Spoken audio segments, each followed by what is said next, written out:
Hello grade 7, welcome to our video about functions. This is the beginning of our unit 3. Okay, but before we get started, let's warm up, and I have here some few questions. These are the same questions in your practice test. You may download the one that you submitted online, or you can just restart and answer all these questions again. Okay, let's go over with the answers. Okay, so for number 1, check your work. It's 7. And then for number 2, the square root of 67 is between what two whole numbers? It's between 8 and 9. So if it's 64, it's square root of 8, and then the following square number after 64 is 81. So it's between 8. 67 is between 64 and 81, so it's 8 to 9. Okay, what's the cube root of 125? That's 5, because 125 is 5 times 5 times 5. So think of a number that you can multiply to itself 3 times, and that will be the cube root of that number or quantity. What do you call the short sides of a right triangle?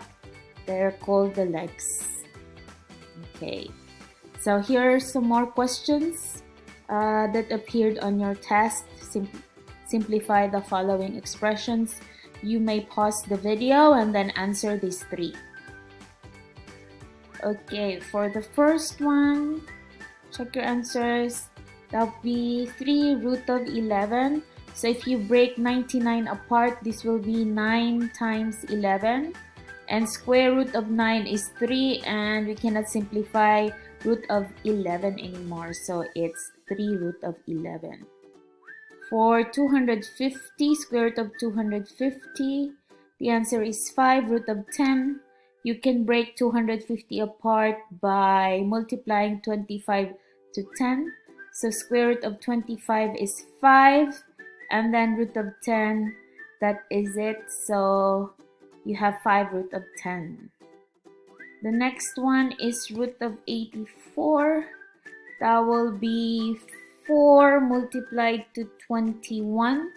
So square root of 4 is 2, and then 21, we will leave it as 21, so 2 root of 21.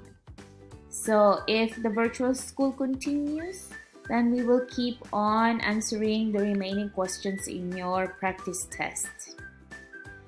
Okay, so for the new lesson for this virtual school, we're going to talk about functions. Okay, so if you want, you can write down notes and so that you will remember what function is. So function uses a rule to connect an input number x to an output number y.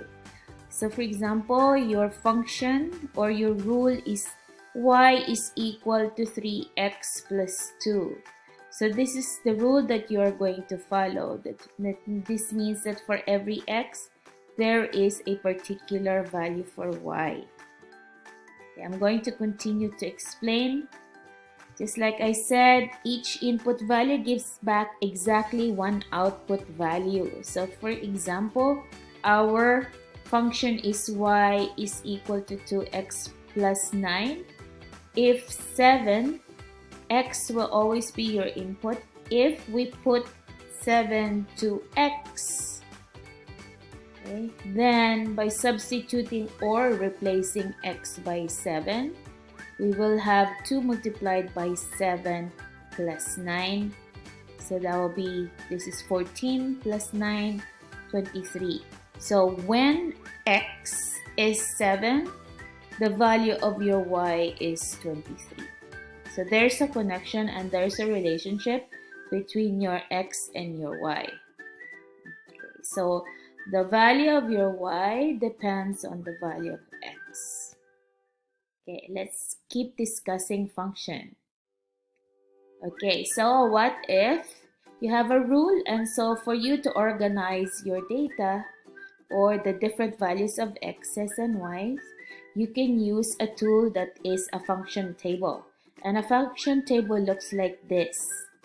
Okay, so you can assign any value to your x. So for this one, we chose, or I chose, we are assigning values -1, 0, 1, and 2 for x. The rule is y is whatever the value of x is minus 5. So let's find the value of y when x is -1. When x is -1, I have it here at the right. I now replace x because I'm looking for the value of y when x is -1. So when x is -1, then I subtract 5 from it. Then y is -6. So then the value is -6. Now what if the value of x is 0? Let's go back and substitute x by 0. So take a look at this. I have now 0 down below, and then whenever x is 0, so 0 minus 5, then your y is -5. So I'm going to put it there. Okay, I shall continue with the other values of x. So you will see it down below here. There's y equals 1 minus 5. That means I replace the x by the value of 1 because I have 1 here. So 1 minus 5 will give us -4. So the value of y is -4. Okay, for the last value of 2 for x, I now have it on the other side. So I replace x by 2. So 2 minus 5. As you can see, I keep using the same rule. The rule is we are going to subtract 5 from whatever value x has. So 2 minus 5 will be y -3. It's right here on the right side. And now I'm going to put that on the table to complete our function table. Okay, so this is our example. Okay, here's another one. It says complete the function table. So I have here the function table. You can pause the video and try it on your own. Follow the function or the rule given to you, which is x minus 10, and find out the value of y. What are the values of y when you have all these given values of x? Pause the video, and then afterwards I'm going to give you the answer. Try it on your own. Okay, so now I'm going to share with you what's going to happen, and you'll find out if you understand what to do. So I replace x by -1 minus 10, y is -11. When x is 0, I will follow the same rule and replace x by 0, then y is -10. Okay, when x is 1, following the rule, 1 minus 10, then the value of y is -9. When x is 2, using the same rule or function, then y is -8. Okay, so at this point, I'm giving you the values of x, and then later on, you can assign your own value of x. Another example. Complete the function table given to you. This time the rule is x plus 4. Again, I have given you the values of x. Okay, pause the video and do it on your own quickly. Some of you can probably do this mentally. So if you can, then just follow me. So when x is -2, then y is 2. When x is 0, then y is 4. When x is 2, then y is 6. And when x is 4, y is 8. Okay, now we're going to have a vocabulary here. 2 math words. You may call your x value as domain, and then the name for y value, which is the output, is range. So please get used to these 2 names or words because we will keep on using them. Okay, so here's a question: what is the domain and what is the range? So I've given you here a set of coordinates of points.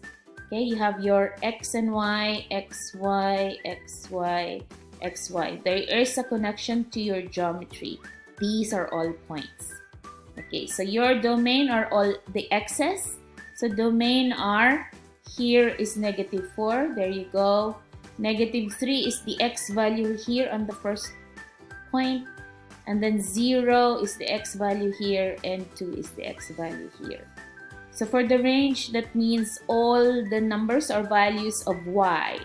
So here is 8. There you go, 8, 7 here, 7, -6, -6, and -5, -5.